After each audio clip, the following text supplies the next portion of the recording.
Салям алейкум, хайрлах шамлар, добрый вечер. В эфире телеканала АТР вы смотрите информационно-аналитическую программу «Бугунь». В студии для вас работаю я, Гульсум Халилова. Следующие 40 минут в этой студии с гостями, которые подключатся к нам в эфир, мы обсудим основные события сегодняшнего дня и уходящей недели. Присоединяйтесь к нашему эфиру. На экраны ваших телевизоров режиссеры будут периодически выводить номер телефона +380 73 419 41 58. Звоните нам абсолютно бесплатно по Вайберу, звоните по скайпу atr.tv. Это наш адрес. Нам важен ваш голос.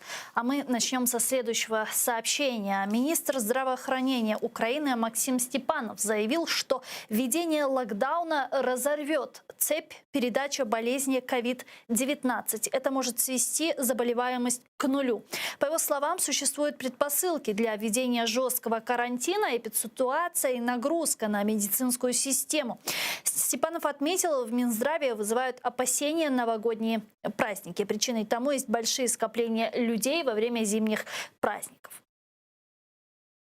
З точки зору епідеміології, введення жорсткого карантину і розірвання повністю будь-якого ланцюгу передачі коронавірусної хвороби, тобто зведення практично до нуля.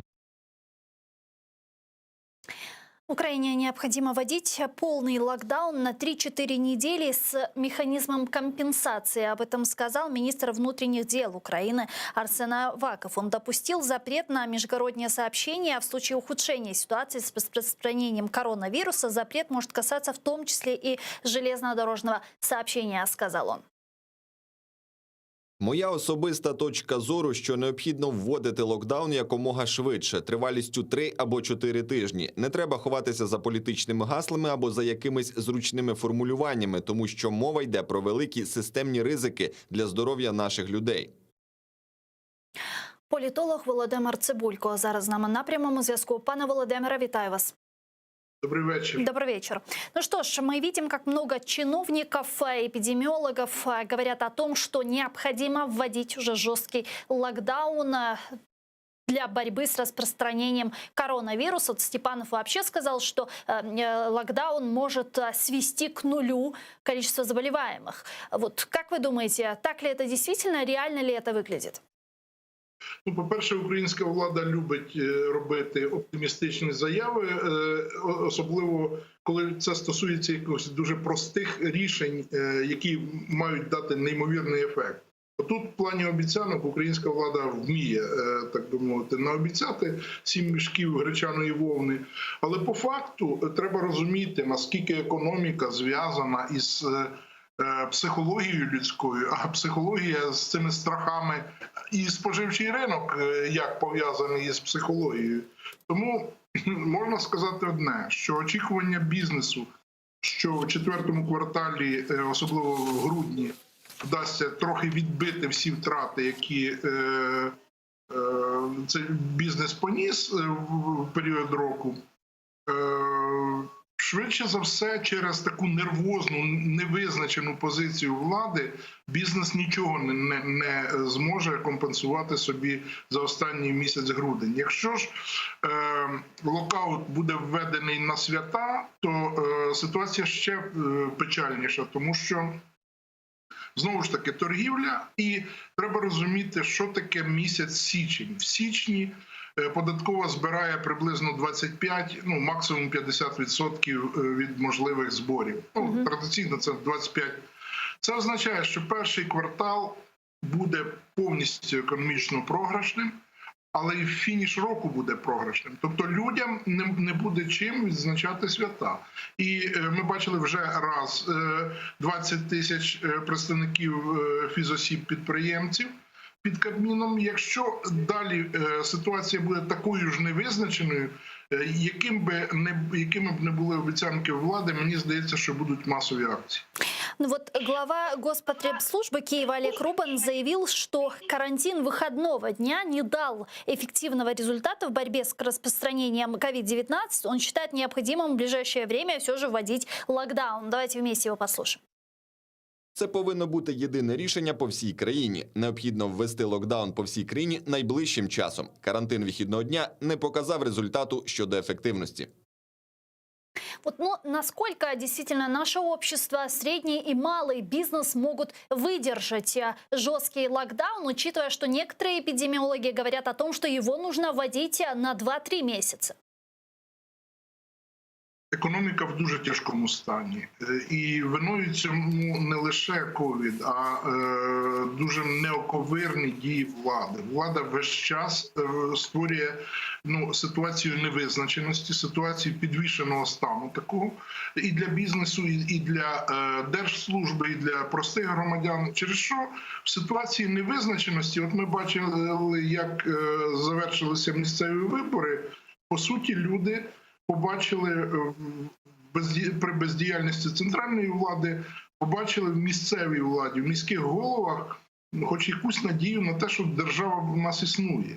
Тому ігри в карантин вихідного дня, вони не стосуються всього бізнесу. Якщо от на вихідні припиняється торгівля чи припиняється ресторанний сервіс, а не припиняється перевезення громадян, то смислу в цьому карантині вихідного дня нема, тому що торгівля і ресторанний бізнес, вони більше підготувалися до ковід. Вони розставили стільці, вони зробили соціальні дистанції, вони пильнують наявність санітайзерів, масок, тобто це вже відпрацьована технологія. В той час в транспорті це просто повне нехлюйство. Люди їздять без масок, не звертають ні на що увагу, обкашлюють один одного, набиваються як оселедці, і нічого з цим поробити неможливо. Тому, оголошуючи карантин одній частині економіки і не рахуючись із загрозами в іншій частині економіки, влада просто займається імітаційними процесами управлінськими. Вона реально нічим не управляє. Но вот сейчас Зеленский говорит о том, что собственникам ФОП будет выделено по 8 тысяч гривен помощи единоразово. Это спасет? Ви знаєте, більшість із підприємців, по-моєму, більшу суму платять за комунальні, більше 8 тисяч. Тобто всі вони не живуть вони в однокімнатних квартирах, вони дещо в більших квартирах. Тому ця сума, по суті, називається як одноразова подачка на компенсацію комунальних. А чи варто в такому вигляді роздавати гроші? Може простіше, наприклад, списати комунальні борги. Або запропонувати якусь іншу модель, коли б все-таки бізнес мав шанс, а не стояв на біржі праці чи чекав подачки від держави. Ну окей, а какой альтернативный вариант? У нас растет количество заболевших на коронавирус. Малый и средний бизнес, который находится на грани выживания, и так могут не выдержать жесткого локдауна, который может продлиться и на месяц, и на 2. Экономика под угрозой. А что делать? Есть ли какие-то альтернативные пути разрешения этой ситуации? Дивіться, чому місцеві влади проявляють ініціативу і хто б не говорив про те, що це такий передвиборчий технологічний трюк, коли особливо кандидати в міські голови, діючі міські голови, збунтувалися проти рішення Кабміну. Але по факту треба розуміти, що формуються місцеві бюджети. Це якраз з податків з малого бізнесу, з сервісу, тому що з торгівлі, із податків на нерухомість, з податків на доходи фізосіб. Тобто місцеві бюджети формуються саме з тих індустрій, які найбільш вражені рішеннями Кабміну. Тобто вони, по суті, якщо великі холдинги, там металургійні чи агрохолдинги, вони в стані вижити, то оці маленькі платники податків, вони дуже часто рятують ще й місцеві бюджети. Тому в ситуації, яка складається, треба думати, яким чином допомогти місцевим громадам, територіальним громадам, особливо тим, які внаслідок ковід взагалі підвисають, тому що в них інших податків, інших доходів немає. Тому варто було б подумати. Хочу нагадати, що центральна влада і так в цьому році з місцевих бюджетів відібрала частину фінансів. Зараз будемо дивитися, чи повернуться ці фінанси на наступний рік у бюджеті. Давайте перейдем к теме бюджета и подключим сейчас к нашему эфиру народного депутата Украины с фракции «Слуга народа» Виталия Безгина. Он с нами на прямой связи по телефону. Пане Виталию, витаю вас. Да, значит, уже в Верховную Раду Украины на рассмотрение поступил доработанный ко второму чтению проект закона о государственном бюджете на 2021 год. Успели ли вы уже с ним ознакомиться? Что изменилось? Дякую. Я встиг ознайомитись з ним. Можу сказати, що суб'єктивно для мене ті норми, що стосуються місцевого самоврядування і громад, мене не влаштовують. Тому я сподіваюся на те, що у нас буде плідніший діалог безпосередньо з паном прем'єр-міністром, з міністром фінансів, зокрема на фракції в понеділок. Сподіваюся, що ті ключові питання, що викликають занепокоєння великої кількості народних депутатів, ми зможемо врегулювати безпосередньо краще напередодні голосування. Питання правок з голосу в залі не розбалансувало власне бюджет. А что именно вас не устроило? Дивіться, зокрема, ключова річ для громад – це Державний фонд регіонального розвитку, який скоротився в порівнянні з першим читанням на 1,7 мільярди. Враховуючи ситуацію з бюджетом, це означає, що фактично нових проєктів у 2021 році не буде добудова тільки старих, а враховуючи скорочення інших статей бюджету, це суттєво вдарить, власне, по громадах, по речі, якою я обіймаємося, тому це суттєва проблема, в принципі, для регіонального розвитку країни. Сподіваюся, що пан прем'єр-міністр висловить свое порозумение, и мы сможем врегулировать ситуацию. Помимо всего прочего, мы видим, что дефицит бюджета на 2021 год составляет почти 300 миллиардов гривен. Как вы думаете, как мы будем решать эту ситуацию, как будем перекрывать дефицит? Дивіться, ключова історія, як перекривати дефіцит, це означає, що потрібно роздувати безпосередньо соціальні гарантії. Коли, в принципі, є світова фінансова криза в пандемії, роздувати саме соціальні видатки – це не є зовсім коректно, хоча зрозуміло, що громадяни, особливо малозахищені верстви населення, цього потребують. В принципі, навіть якщо рівняти зараз цю редакцію другого читання, там розбаланс і дефіцит, він вже менше безпосередньо, ніж буде до першого читання, хоча точно цифру я не зможу назвати. І, в принципі, я думаю, що якби там були... Пане Віталію, 5,5%. Дивіться, 5,5% – це в межах 5-7, це, в принципі, те, що влаштувало, зокрема, Міжнародний валютний фонд під час перемовин, а вони якраз таки роблять зазвичай ставку на збалансованість бюджетних показників. Тому я думаю, що якраз таки з точки зору цих параметрів це достатньо прийнятний варіант для голосування в другому читанні. Дякую дуже. Віталій Безгін, народний депутат України, фракція «Слуга народу», був з нами на прямому зв'язку. Последний этап прохождения документа 27 ноября получен доработан уже проект, передан на рассмотрение руководству. Отметим, что вчера Кабинет министров согласовал доработанный проект государственного бюджета на следующий год. И я предлагаю сейчас вместе посмотреть основные цифры, что он предусматривает. Проект держбюджету 2021 – основні показники. Доходи – 1 трильйон 92 мільярди гривень. Видатки – 1 трильйон 328 мільярдів гривень. Дефіцит державного бюджету – 246 мільярдів гривень або 5,5% від валового внутрішнього продукту. Мінімальна заробітна плата – 6 тисяч гривень на початку року зі зростанням до 6,5 тисяч до кінця року. Граничний обсяг державного боргу – 2 трильйони 544 мільярди 898 мільйонів гривень. Граничний обсяг гарантованого державою боргу – 350 мільярдів 489 мільйонів гривень. Пане Володимире, доработаний проект закона реальний? Нереальний, абсолютно. Дивіться, по-перше, там залишилась, наскільки мені відомо, цифра 4,6% зростання валового продукту. Це занадто оптимістична цифра. Я думаю, що об'єктивно, якщо ми вийдемо наступного року на 3%, це буде за щастя. Тому треба було відраховувати не від 4,6% валового продукту зростання, а все-таки 3,5%. Нікому не потрібен цей зайвий оптимізм в ситуації, коли основні драйвери росту економіки української, вони в дуже складному стані. Агропром в дуже складному стані. Подивіться, агропром через лобістів своїх випетляв 7 мільярдів по ПДВ пільгу.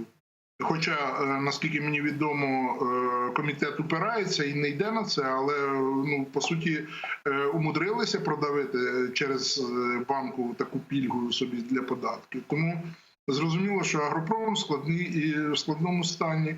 Те, що називається commodities, корисні копалини і весь цей ресурсний ринок. Теж Україна не має зараз особливого потенціалу, тим більше, що можливості для модернізації обладнання минулого року влада сама залякала інвесторів таким чином, що по суті обладнання, яке мало зайти ще минулого року на модернізацію збагачувальних підприємств, воно не зайшло. Тому залишається IT-галузь, яка в принципі може розвиватися, і навіть темпи підготовки спеціалістів в Україні трошки не відповідають запитам реальним ринку. Україна могла б більше надавати послуг в ІТ, і це дуже об'єктивно, це привабливий і перспективний ринок. А всі інші ринки українські, будівництво, стагнація, далі інфраструктура, дорожні роботи, тут є просто все одно ці диспропорції, які ми спостерігаємо, вони не дають, скажімо так, не додають оптимізму при читанні цього бюджету. Зрозуміло, що 5,5% дефіцит – це оптимізована певна сума для того, щоб чиновники не могли занадто розпоряджатися вже в ручному режимі коштами, вони б хотіли б і 10, і 15 мати, але, як правило, кошти дефіциту – це коруптогенні кошти. Тому тут Світовий банк і МВФ пішли на певну, очевидну поступку, тим більше, що Світовий банк обіцяє ще 100 мільйонів на подолання ковід. І це теж треба враховувати, як за таких складних умов це по суті порятунок для громадян в обхід дій чиновників, тому що чиновники безвідповідальні, чиновники нерезультативні, і вартість робіт, наприклад, на дорожньому будівництві в порівнянні з попереднім роком, з 2018 роком, коли ні вартість матеріалів, ні що інше не змінилося, а тут раптом вартість робіт повиростала. Тим більше, що схеми, про які говорив міністр Уманський, наприклад, вони ж ніде не ділися, влада їх не усуває. Антикорупційні органи взагалі уникають контролю над діями влади. І це дуже, для західних партнерів це дуже принизлива ситуація. Вони втратили довіру до Зеленського, втратили довіру до Кабінету міністрів, тим більше, що ці безвідповідальні ігри довкола Національного банку і запуск друкарського станка, хочу сказати, що реально, по-вашому? Готівкова маса виросла в порівнянні з попередніми роками десь на 25%. Це жах просто. Вот скажите, а вот допустим, если включать печатный станок, да, вот в каком случае может ли вообще емісія в нашей стране быть грамотной? Дивіться, емісії взагалі це хороший інструмент економічний, і їх не треба боятися. Але в ситуації з українською економікою в нас є абсолютно сумний досвід рефінансування банків. І коли ці кошти Нацбанк передає банкам, які потребують рефінансування, а тут іде миттєве переведення в готівку або закупівля валюти, тобто зразу такі біржові ігри, які зразу ж позначаються і на міцності гривні. І якраз чому Зеленський добивався контролю над Нацбанком всупереч волі партнерів, саме тому, що в критичний момент запустить цей друкарський станок. Якщо він запустить, люди вже відчувають, тому що, в принципі, готівкова маса вона не відповідає розмірам росту економіки. І це рано чи пізно позначиться на гривні. Хоча там є свої інструменти, як, скажімо, абсорбується зайва грошова маса, і в принципі в певних ситуаціях влада умудряється грати з готівковим, з готівкою дуже акуратно, так що в принципі це не б'є по простих людях. От Дякую. тут дуже важливо. Пане Володимире, я хочу перейти к следующей теме. Я хочу перейти к следующей не менее важной теме, к теме Донбасса. И работая в рамках трехсторонней контактной группы, учитывая, что к нам сейчас подключается Роман Костенко, народный депутат Украины с фракции «Голос». Пане Романе, вітаю вас.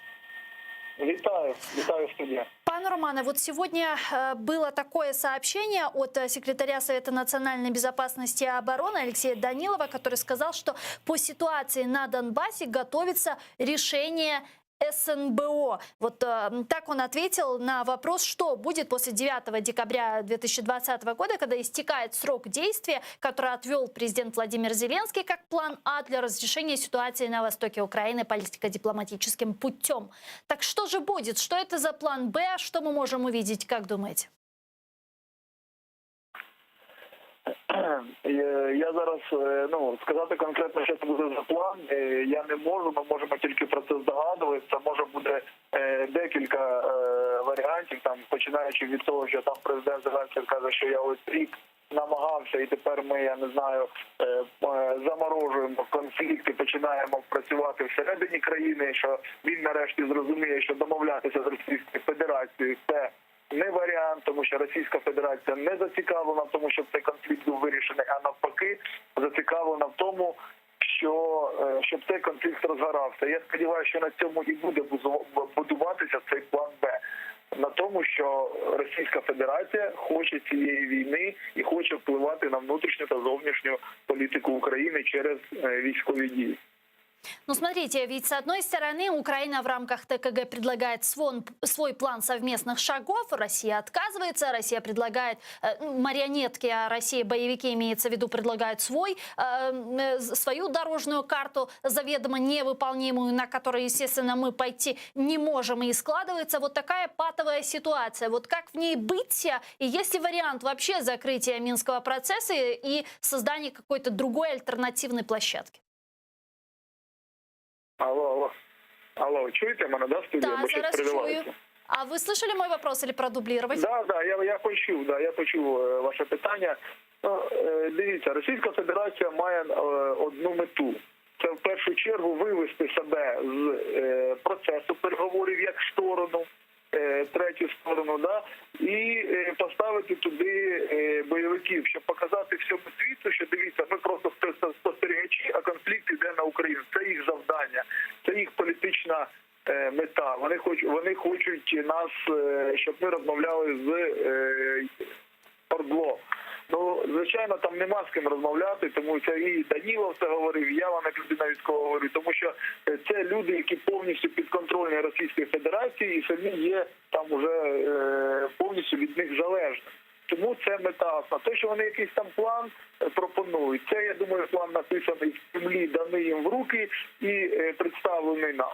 Чому наш план, який в ньому позитив? Тому що вже хоча б Кравчук каже про те, що ми говоримо, що ми спочатку нам потрібен кордон. І від цього вже все йде, що Росія з цим не погоджується. Їм не потрібно закрити кордон, тому що надалі ми тут всі питання вирішимо і без них. Але кордон, вони на це не йдуть. Ми не хочемо до кордону нічого робити. Але навіть якщо ми вже балакаємо про вибори, які мають бути в березні, я думаю, це дуже зарано, навіть враховуючи те, що ми хочемо там ще зробити. Навіть якщо ми заберемо кордон, вибори, нам потрібно провести ментальну деокупацію Донбасу, а це мінімум рік, а то й два, а деякі нам міжнародні норми кажуть, і деякі нам приклади показують, що деокупація ментальна територія. Сорвался телефонный звонок. К сожалению, у нас Роман Костенко, народний депутат України, фракції «Голос», був з нами на прямому зв'язку. Дуже дякую вам, Чох Сагунас.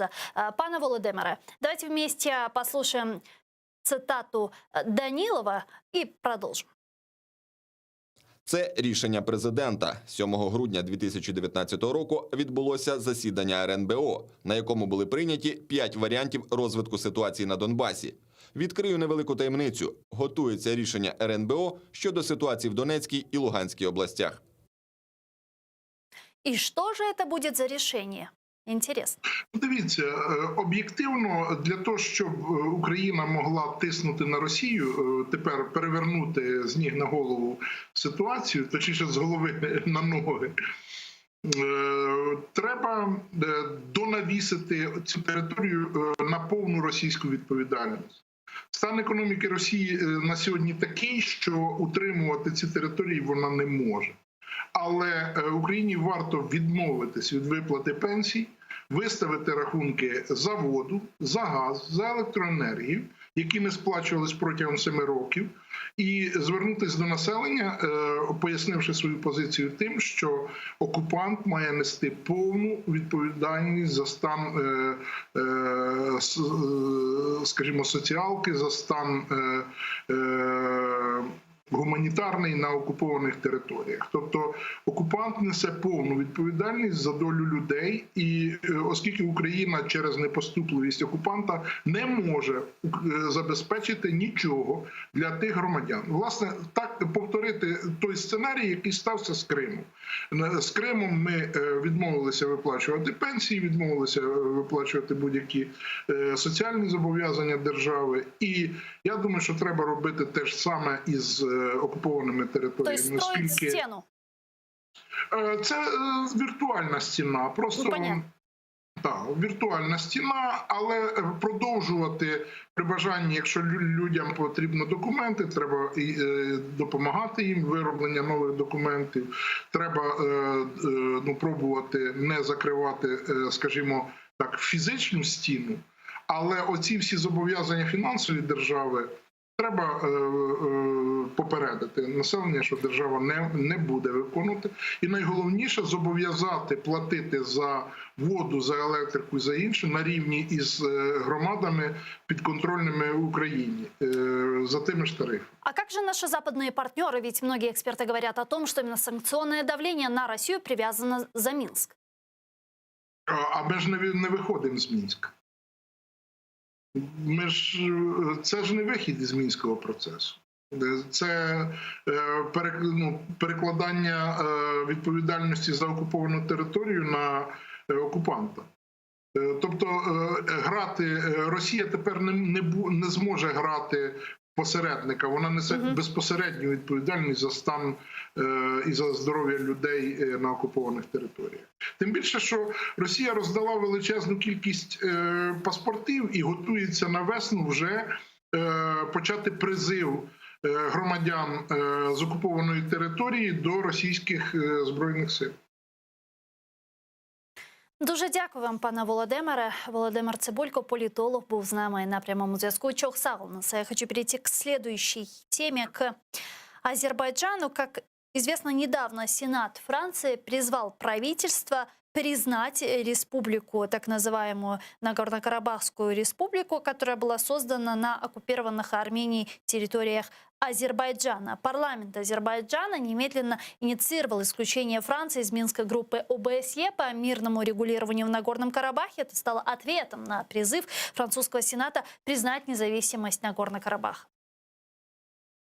У французькому Сенаті організовано брудну політичну кампанію проти Азербайджану. Прийнято упереджений документ. Перекручено суть нагірно-карабахського конфлікту. Справа в тому, що члени Сенату закликали уряд Франції визнати незалежність сепаратистського режиму. Абсолютно справедливою є необхідність прийняття заяви у Мілі Меджлісі у зв'язку з цим. В то же время Министерство иностранных дел Франции выступило против признания Республики Нагорный Карабах. Ведомство считает, что этот шаг не пойдет на пользу ни одной из сторон-участниц переговорного процесса. Визнання Францією незалежності Нагірного Карабаху не піде на користь нікому. У цьому немає інтересів Вірменії, самого Карабаху, Франції, європейських партнерів і співголів Мінської групи ОБСЄ. Правительство Франции не будет признавать самопровозглашенную республику Нагорный Карабах, несмотря на резолюцию Сената. Как сообщает, об этом говорится в заявлении Министерства иностранных дел Франции.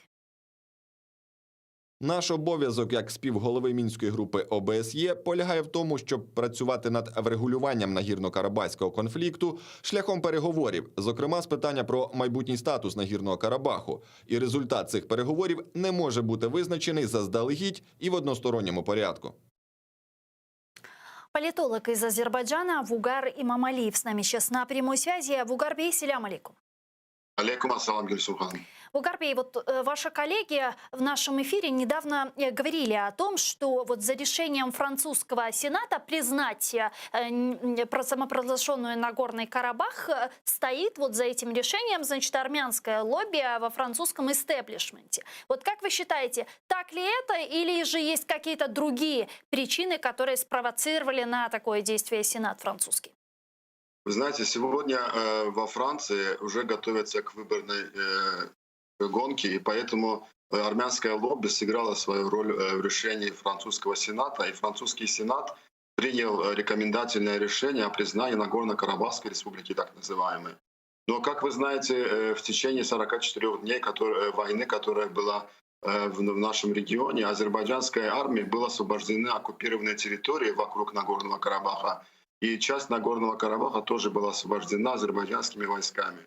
То есть на сегодняшний день порядка 35% территории, которая входила в свое время в Нагорно-Карабахскую автономную область, которая потом была армянами провозглашена Нагорно-Карабахская республика, так называемая, уже освобождена Азербайджаном. И на сегодняшний день пока нет ясности в вопросе, ведутся, так скажем, переговоры по поводу той части Нагорного Карабаха, которая сейчас находится в руках под миротворческим флагом Российской Федерации. То есть армянское лобби сыграло свою роль, я бы так сказал.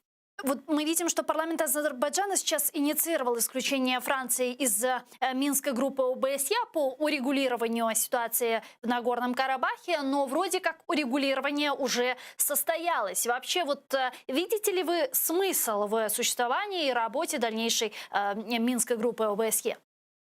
Нет, я считаю, что Минская группа ОБСЕ исчерпала исчерпала свой мандат, и на сегодняшний день страны, входящие в Минскую группу ОБСЕ, в том числе Россия и Турция, играют роль миротворцев в регионе. И я думаю, что Минская группа ОБСЕ сейчас только может играть роль в процессе, который сейчас должен идти в дальнейшем, и то, что между азербайджанцами и армянами должен состояться какой-то, найти формулу самореализации, самосуществования, сосуществования азербайджанцев и армян в регионе.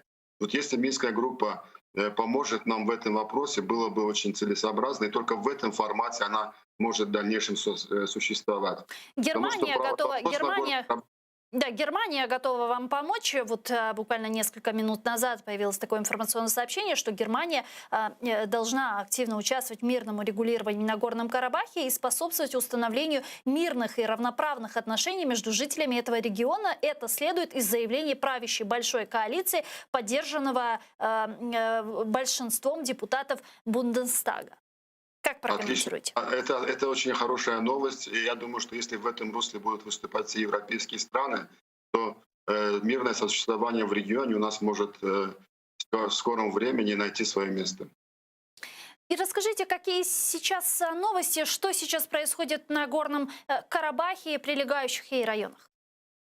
Гюльсум ханым, сейчас у нас нет понятия Нагорный Карабах. Есть часть азербайджанской территории, которая заселена армянами, и у нас идет процесс, скажем, юридического осмысления ситуации, которая сложилась после Второй Карабахской войны. На сегодняшний день Кельбаджарский и Агдамский районы освобождены армянскими оккупационными силами, и азербайджанские вооруженные силы вошли в эти два района, и мирная жизнь в этом, скажем так, районе, по которой прошлась армянская вооруженная хунта, приводится сегодня в порядок. Вы, наверное, видели из кадров, которые поступают с этого региона, ни одного такого так ни одного здания, куда могли бы наши войска водрузить флаг, не было найдено ни в Физуле, ни в Агдаме, ни в других районах Азербайджана, которые около 30 лет находились под оккупацией Азербайджана. Сейчас мы все ждем 1 декабря, когда Лачинский район тоже будет освобожден, и тогда мы можем сказать, что заявление, которое было принято 3 руководителями 9 ноября, оно уже имеет свою такую юридическую законченность, и районы, которые 3 района перешли под контроль Азербайджана. И сейчас, опять-таки, я хочу повториться, что сейчас перед нами стоит самая главная задача — мирное существование в этом регионе. Как сказал наш президент, армяне, проживающие в Карабахе, являются гражданами Азербайджана. И мы освободили их от военной хунты, которая уже более 30 лет там правила. И в Угарбей какое количество времени может занять разминирование и восстановление деоккупированных территорий, вот когда азербайджанцы, которые вынуждены были покинуть свои дома и уехать с этих территорий, смогут уже вернуться к себе домой? Спасибо за этот вопрос, Гульсум Михайловна. Вы очень правильно отметили, что сегодня самый главный вопрос, который стоит перед азербайджанской властью, это разминирование территорий. Потому что на всех участках, которые находились под оккупацией, везде находятся мины. И если, как вы знаете, в этой неделе один российский миротворец подорвался на этой мине, и один азербайджанский полковник стал шахидом. Он всю войну прошел, и вот так на мине подорвался и скончался. Пользуясь случаем, я хочу Аллах рахмат eylesin выразить всем нашим погибшим, да, нашим шахидам, и пожелать, чтобы в скорейшем времени вот это все разминирование прошло, и территории, освобожденные от оккупации, они, как сказал наш президент, мы восстановим каждый дом и каждый очаг на этих территориях. Что касается временного ракурса, это очень сложно сказать, потому что из кадров, опять-таки, я повторяюсь, вы видели, что, как говорится, камня на камне не осталось, и все было разрушено, разворовано. Я думаю, что в ближайшие десятилетия эти вопросы будут решены. Тешекурлер. Чохсагул нас в Угарбе. Вугар Имамалиев, политолог из Азербайджана, был с нами на прямой связи. Но я, к сожалению, вынуждена с вами попрощаться. Буквально через несколько минут эфир телеканала АТР продолжает программа «Прайм» Спиридонов. Мы с вами не прощаемся. Всего лишь говорим до новых встреч. Впереди выходные. Берегите себя. Не забывайте, что на улице свирепствует коронавирус. Берегите себя. Горшкенч.